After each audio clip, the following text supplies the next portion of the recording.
Graba. Bueno, vamos a ver sistema digestivo. Es algo en lo cual nos vamos a concentrar también el día de mañana en el laboratorio. Finalizando la clase vamos a hablar del laboratorio. Entonces, el objetivo de la clase es describir las estructuras que forman parte del sistema digestivo con las distintas glándulas anexas, ¿cierto?, que obviamente conforman este sistema y que también obviamente se relacionan con algunas estructuras del aparato urogenital masculino y femenino que hablamos la semana pasada. Si ustedes se dan cuenta, aquí tenemos una imagen del tubo digestivo en su esplendor, en donde pueden evidenciar, ¿cierto?, la macroestructura de la zona abdominal conformada principalmente por el intestino delgado y el intestino grueso, en la cual nosotros vamos a encontrar la mayor longitud del sistema digestivo, en donde aproximadamente mide entre 6 a 7 metros dependiendo de cada persona. Bueno, el sistema digestivo, tal como lo indicamos en un inicio, es un sistema que está conformado por un conducto que a medida que va avanzando va presentando dilataciones y obviamente se va transformando en una estructura específica. Este conducto tiene un extremo proximal y uno distal. El proximal comienza en la boca y el distal finaliza, mejor dicho, en el ano. Claramente el tubo digestivo está conformado por varias estructuras que vamos a ir viendo paso por paso. La primera, ¿cierto?, es la cavidad oral, por donde obviamente ingresa el alimento y ocurren procesos fisiológicos necesarios, ¿cierto?, para que esta sustancia, ¿cierto?, que fue consumida en un inicio, permita transformarse para que de esa forma pase a la segunda instancia, que es la faringe, que ustedes ya conocen y que vimos en el sistema respiratorio. Luego va a circular, ¿cierto?, por un conducto largo que transcurre desde la zona cervical hacia la zona torácica y que se denomina esófago, para luego llegar hacia el estómago, una dilatación del tubo digestivo, en donde van a ocurrir procesos fisiológicos realmente relevantes para, en cierta manera, secretar una gran cantidad de enzimas y también, por qué no decirlo, hormonas que van a permitir que el contenido a nivel estomacal pueda, en este caso, ¿cierto?, expulsarse desde una consistencia distinta y luego, en este caso, ¿cierto?, liberarse hacia la zona del intestino delgado, en donde va a ocurrir la gran función de absorber los nutrientes que son necesarios y que nosotros consumimos, ¿cierto?, en un diario vivir y que son necesarios para la sobrevida del ser humano y para los distintos órganos, para luego que los desechos, ¿cierto?, se vayan transformando en el intestino grueso, en donde también vamos a ir encontrando procesos de absorción, pero principalmente de líquidos, para luego, obviamente, ser eliminados lo que nosotros, en este caso, ¿cierto?, o mejor dicho, nuestro organismo no considere pertinente retener a través del ano. Durante todo este proceso, claramente los procesos fisiológicos no solamente se van a dar en estas estructuras del tubo digestivo, sino que también la participación de glándulas anexas, tales como son las glándulas salivales, el hígado, la vesícula biliar y el páncreas, que van a cumplir obviamente funciones relevantes, sobre todo a nivel hormonal y a través de glándulas exocrinas, ya que van a permitir obviamente que las distintas sustancias que nosotros consumamos puedan irse transformando a medida que avanzan en el tubo digestivo y a su vez obviamente van sufriendo transformaciones que permiten el procedimiento de digestión y de absorción. Desde el punto de vista histológico, el tubo digestivo está conformado, o mejor dicho, ¿cierto?, se diferencia en 4 capas. Desde externo a interno vamos a encontrar una capa serosa, que es aquella que presenta un tejido conectivo que brinda un aspecto de, o mejor dicho, un funcionamiento de protección, o sea, protege al tubo digestivo, por eso es una protección de tipo mecánica. Luego vamos a tener una capa media, la cual en este caso vamos a encontrar la musculatura, y esta musculatura principalmente es de tipo lisa, ¿ya? El tubo digestivo, ¿cierto?, como ustedes mismos se dieron cuenta en la diapo anterior, está conformada por órganos viscerales, los cuales están controlados por el sistema nervioso autónomo. ¿Eso qué quiere decir? Que no está bajo el control voluntario del ser humano. Por ende, el grupo muscular, ¿cierto?, que está asociado al sistema nervioso autónomo es el sistema nervioso, es decir, el control de la musculatura lisa está bajo el control del sistema nervioso autónomo. Y por ende, la capa muscular que nosotros vamos a encontrar en el sistema digestivo o en el tubo digestivo va a estar dada principalmente, ¿cierto?, por musculatura lisa y por ende bajo el control del sistema nervioso autónomo. Luego tenemos una capa más interna, la cual se denomina submucosa, y en esta capa nosotros vamos a encontrar principalmente la vascularización del tejido digestivo, en donde vamos a encontrar la gran cantidad de capilares, tanto venosos como arteriales, y que van a permitir obviamente que ocurran todos los procesos de absorción, como también de eliminación de sustancias, cuando obviamente sea pertinente. Y por último, tenemos la capa mucosa, que es la más interna y es aquella que va a tener contacto directo con las sustancias que van a pasar por el tubo digestivo, en donde se van a generar situaciones de secreción, ya sea secreciones hormonales, secreciones de líquido, secreciones de enzimas, que van a permitir que ocurran estos procesos fisiológicos necesarios para la transformación de las sustancias que nosotros consumimos. Y claramente los procesos de absorción, para que de esta manera, ¿cierto?, todo aquel elemento que nosotros consumimos tenga una finalidad específica dentro de nuestro cuerpo y por ende obviamente tenga la posibilidad de poder llegar a las distintas partes del organismo humano. Bueno, la principal función del sistema digestivo claramente es transformar el alimento, ¿ya? Nosotros sabemos, ¿cierto?, que cuando consumimos un alimento le colocamos nombre a este alimento.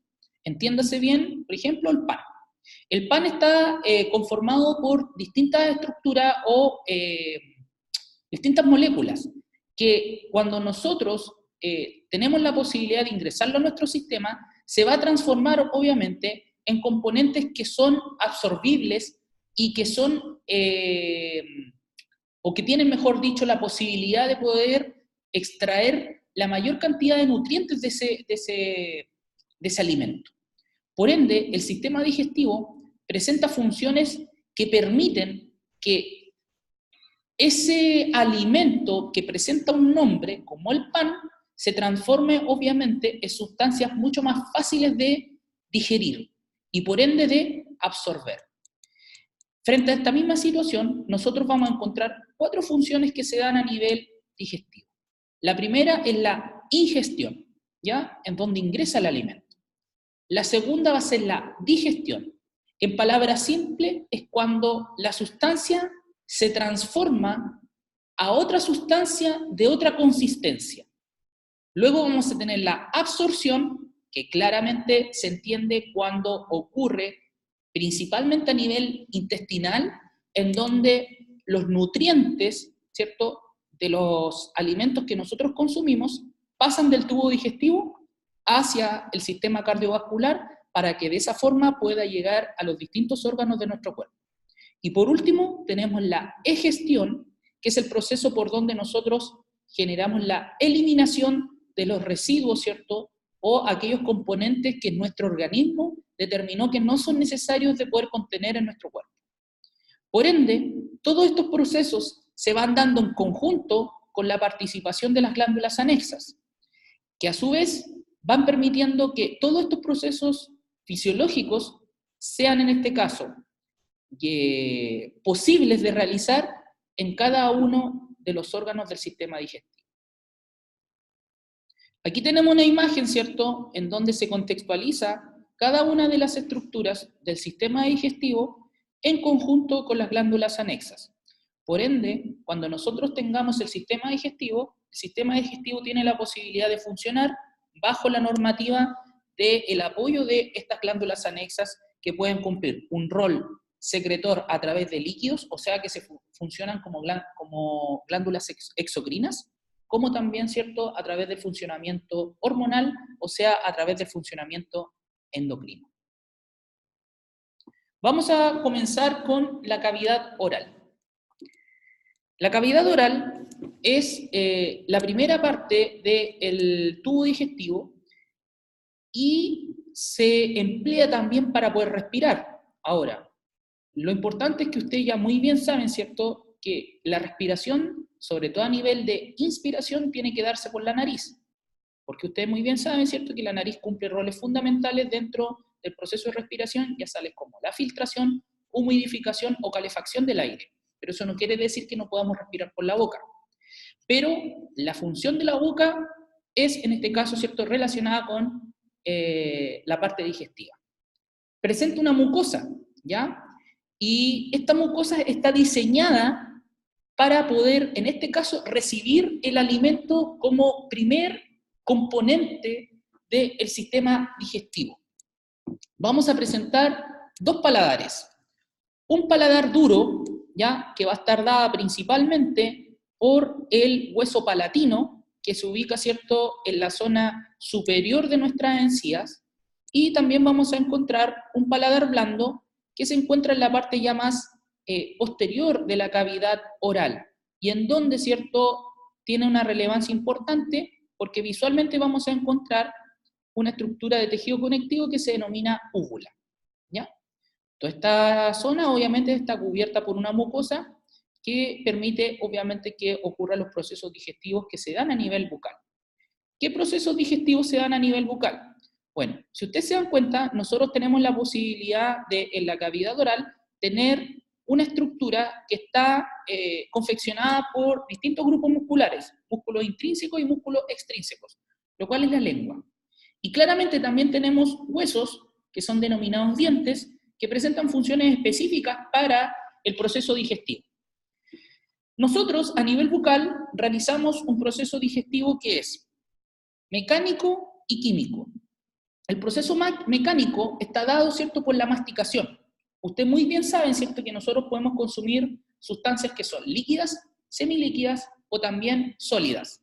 Aquellas estructuras que son sólidas tenemos que transformarlas en estructuras que son semisólidas con la finalidad de que puedan ser deglutidas.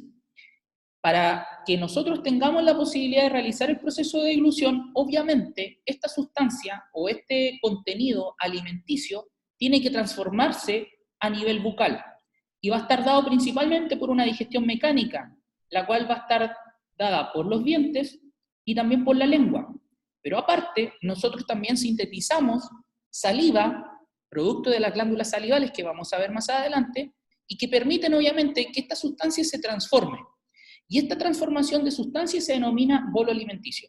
Por ende, al inicio de la clase yo les indiqué que el proceso digestivo se da cuando una sustancia se transforma en otra sustancia. Por ende, si nosotros nos ponemos en el ejemplo del pan, el pan al ingresar a nuestra boca, con el contenido que sea, se va a transformar a un bolo alimenticio. Y este bolo alimenticio se transforma a partir de las glándulas salivales, las cuales secretan obviamente la saliva, y también obviamente por la digestión mecánica que va a estar dada principalmente por dientes, lengua y musculatura propia de la boca, ¿ya?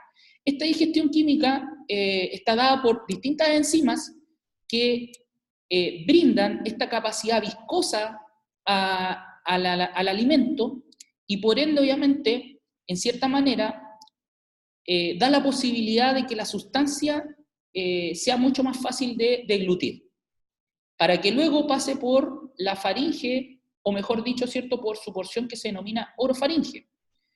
En cierta manera, la segunda porción del sistema digestivo que nosotros vamos a conocer va a corresponder a la faringe, y esta faringe, ¿cierto?, tiene función principalmente de conducir el alimento que viene de la cavidad oral para luego transportarla, ¿cierto?, hacia el nivel del esófago.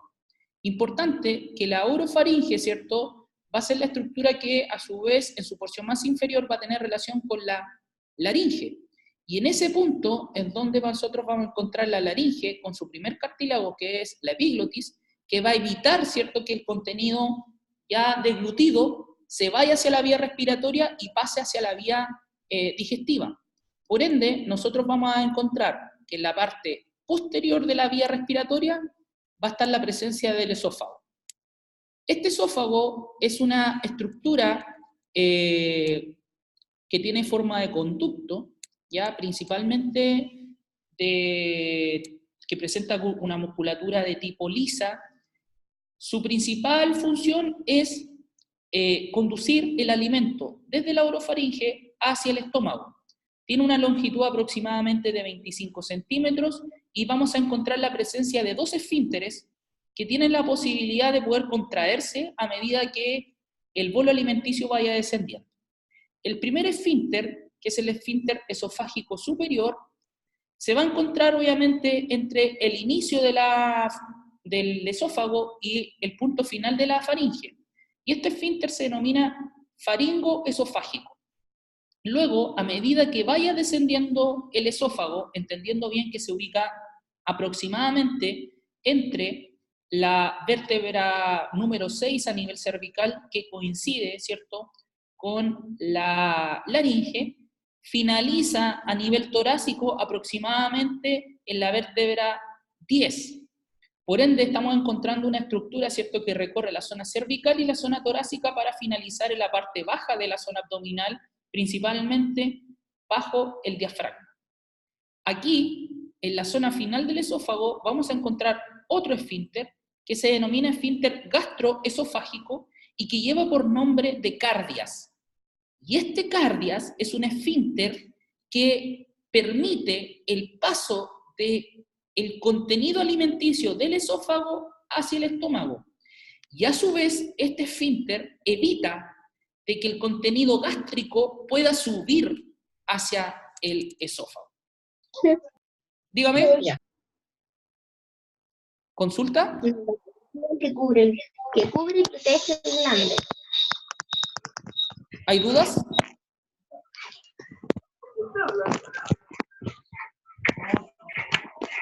Continuamos. Chicos, cuidado con su micrófono. Les pido por favor que lo apaguen para poder en este caso continuar con la clase. Bueno, luego del esófago continúa el estómago, que es una dilatación de este tubo digestivo, ¿cierto? Y que principalmente vamos a encontrar que tiene la capacidad de almacenar entre 1 a 1,5 litros. ¿Y por qué nosotros no hablamos de kilo? Cuando hablo de kilo del peso, ¿cierto? De kilo, y se habla de litro. Porque cuando el alimento, ¿cierto?, pasa desde la vía digestiva alta, eso quiere decir desde la faringe o garganta hacia el esófago, obviamente, a nivel bucal, el contenido que era sólido transforma en un contenido semisólido. Por ende, ya estamos viendo, ¿cierto?, que las estructuras, en vez de irse transformando a un componente más sólido, se van formando a un componente lo menos sólido posible. ¿Por qué? Porque mientras menos sólido posible sea, más fácil de digerir es. Entonces, a nivel estomacal, nosotros vamos a encontrar que presenta esta estructura 3 porciones, ¿ya? La primera porción es la parte superior, la cual se encuentra en relación o en contacto directo con el cardias, y su zona de referencia va a ser el inicio del cardias, el cual se va a denominar fondo del estómago. Luego, desde el cardias hacia abajo, vamos a encontrar el cuerpo del estómago, ¿sí? Toda esta estructura es el cuerpo del estómago. Y luego, la última porción se denomina antro o porción pilórica del estómago. Por ende, el estómago presenta distintas porciones, ¿cierto? Que es el fondo, el cuerpo y la porción pilórica, las cuales se relacionan con curvaturas. Si ustedes se dan cuenta, esta parte más interna del estómago se denomina curvatura menor del estómago. A diferencia de esta que está acá, se denomina curvatura mayor del estómago. Ahora, nosotros como seres humanos tenemos la posibilidad de poder generar cuadrantes a nivel abdominal. Cuando nosotros hablamos de cuadrantes, es que desde el punto de vista médico, nosotros podemos hacer una división, o mejor dicho, desde el punto de vista anatómico, podemos hacer una división del abdomen en 9 partes. 3 cuadrantes superiores, 3 cuadrantes medios y 3 cuadrantes inferiores. Al igual como 3 cuadrantes, ¿cierto?, en forma vertical, tanto a nivel lateral, uno medial y otro lateral, o sea, lado derecho e izquierdo. Dicho esto, los primeros 3 cuadrantes, los laterales se denominan hipocondrios, o sea, hipocondrio derecho, hipocondrio izquierdo. La zona central se denomina epigastrio. Por ende, la zona central del estómago, nosotros lo vamos a encontrar que se denomina epigastrio. Por ende, el estómago, si hablamos en referencia de los cuadrantes, se ubica en el epigastrio y en el hipocondrio izquierdo, como zona de referencia, ¿ya? A diferencia que la zona derecha se va a relacionar más con el hígado, estructura que vamos a ver después.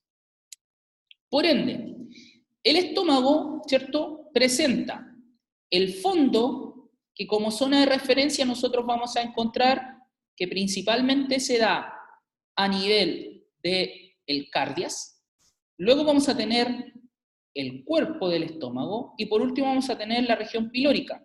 Aquí está ejemplificado como el número 6 la región pilórica, como número 4 el cuerpo, como número 2 el fondo. Número 1 el esófago, número 10 el cardias.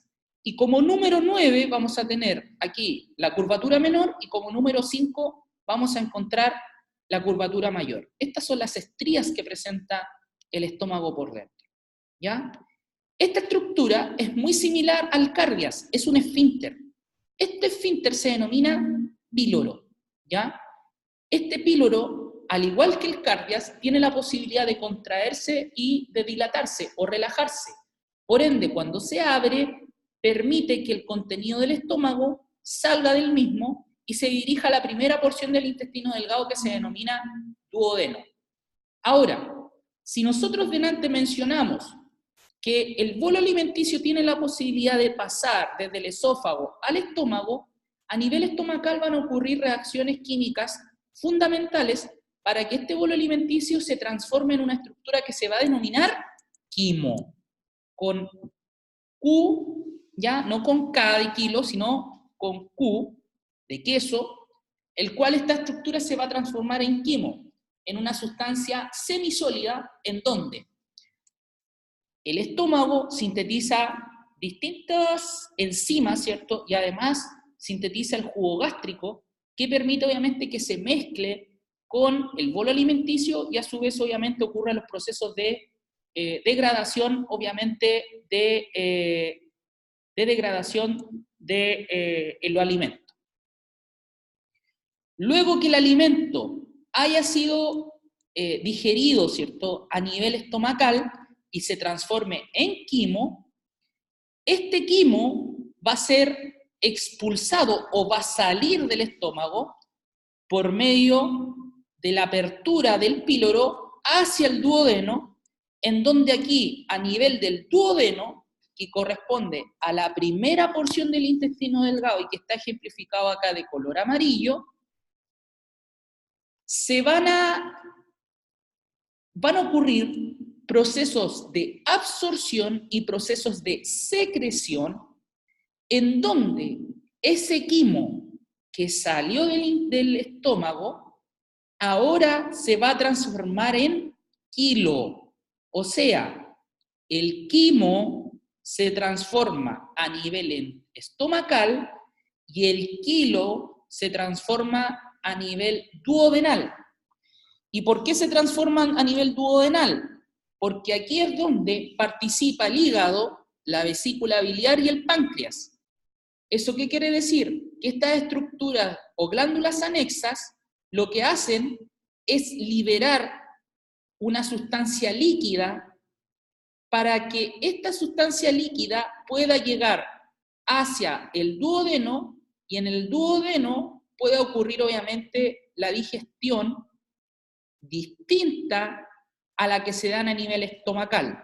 Principalmente a nivel del duodeno ocurre la digestión de las grasas, ya que las grasas, chiquillos, son los alimentos más difíciles de digerir. Y aquí está la explicación de por qué una persona que sufrió en este caso una patología hepática o se le sacó, ¿cierto?, se le extrajo la vesícula biliar, se le indica que por favor deje de comer grasas o reduzca, ¿cierto?, su nutrición en grasas. ¿Por qué? Porque ya no vamos a tener la estructura que permite la liberación de líquidos hacia el duodeno para que ocurra esta digestión. Por ende, a nivel del duodeno, principalmente se da la transformación del quimo a kilo, producto de líquidos provenientes del páncreas, vesícula biliar e hígado, y obviamente la principal sustancia a digerir son las grasas. ¿Qué otras estructuras vamos a encontrar? El intestino delgado está conformado no solamente por el duodeno, sino que también está conformado por el yeyuno y el ilion. Ojo con la letra, ilion, no ilión, porque recuérdense que el ilion es la parte superior del ilíaco, del hueso ilíaco. El yeyuno y el ilion es la segunda y tercera parte del intestino delgado, y que a su vez, en este caso, ¿cierto?, nosotros conocemos como las asas del intestino delgado, ¿ya? Que son estas estructuras que se pueden evidenciar en todos los libros, ¿cierto?, didácticos, como por ejemplo el Netter, el Moore, ya las distintas enciclopedias anatómicas, que la determinan, ¿cierto?, como conductos que van presentando distintas curvaturas y que se encuentran principalmente en la zona abdominal baja. Luego, estas estructuras, principalmente el ilion, tiene la posibilidad de relacionarse con la primera porción del intestino delgado que se denomina ciego. Aquí nosotros tenemos la visión de una colonoscopía, en donde usted se puede dar cuenta que esta estructura que está viendo acá es la papila ileal, ¿ya?, o válvula iliocecal. Esta zona es un esfínter que se abre y se cierra constantemente para que pase el contenido del ilion hacia el intestino grueso, principalmente el ciego. Claramente esta porción del intestino grueso, al realizarle esta colonoscopía, ¿cierto?, se pueden dar cuenta de la vascularización que presenta a nivel interno y obviamente lo limpio que está, producto de, obviamente, el procedimiento que se tuvo que realizar. Por ende, el intestino grueso se extiende desde la válvula iliocecal, que es esa estructura que nosotros vimos, ¿cierto?, y que se conecta con la última porción del intestino delgado. Esta primera porción del intestino grueso se denomina ciego. ¿Y qué vamos a encontrar en la parte posterior-inferior del ciego? El apéndice vermiforme. ¿Han escuchado alguna vez por la condición de salud que se denomina apendicitis? Entonces, vamos a encontrar el apéndice vermiforme que se ubica en la parte posterior-inferior del ciego. Luego vamos a encontrar el colon ascendente, luego el colon transverso, colon descendente, colon sigmoideo, el recto y el ano. Por ende, el intestino delgado está conformado por el ciego, el colon ascendente, el colon transverso, el colon descendente, el colon sigmoideo y obviamente después viene el recto y el ano. Aquí nosotros vamos a encontrar una curvatura o flexura, ¿cierto?, que se denomina flexura cólica derecha, la cual habla de la relación con el ángulo hepático, o sea, aquí nosotros vamos a tener el hígado. Y la otra flexura por el lado izquierdo, que se denomina cólica izquierda, es el ángulo esplénico, porque esta porción va a tener relación principalmente con el vaso, ¿ya? Por ende, estas estructuras, ¿cierto?, son las que forman parte del intestino grueso, en donde principalmente ocurre la absorción de los últimos nutrientes de todo este contenido, ¿cierto?, que pasó por el intestino delgado, pero principalmente la absorción de agua, ¿ya? Para luego, obviamente, a través del proceso de digestión o defecación, eliminar aquellos contenidos, ciertos elementos que para nosotros no son necesarios. En la parte derecha de la imagen tenemos el recto, en donde vamos a tener el conducto anal, y en esta zona, ¿cierto?, tenemos el esfínter, una zona altamente vascularizada, en donde nosotros, ¿cierto?, para poder realizar el acto de defecación, debemos realizar, obviamente, un grado de contracción en esta zona, en donde vamos a encontrar la musculatura que se denomina elevador del ano, principalmente, y que muchas veces, ¿cierto?, a mucha gente que genera, obviamente, contracciones sostenidas, también la alimentación, o conductas que son a lo mejor sexuales, ¿cierto? Principalmente el sexo entre hombres, como también, obviamente, las situaciones en donde encontramos que son genéticas, se generan hemorroides, ya justamente en esta zona, en la columna anal, que es altamente vascularizada, ¿cierto? Y que muchas veces se pueden generar, obviamente, rompimientos de pequeños vasos y como consecuencia, obviamente, vamos a encontrar presencia sanguinolenta en las heces, que a veces se puede dar por esas situaciones. Chicos, vamos a dejar hasta aquí la primera parte de la clase. Son las 13:50, a las 2 o 14:05 nos volvemos a encontrar para poder hacer la segunda parte de la clase, con el mismo ID. ¿Alguna consulta, alguna duda por el momento?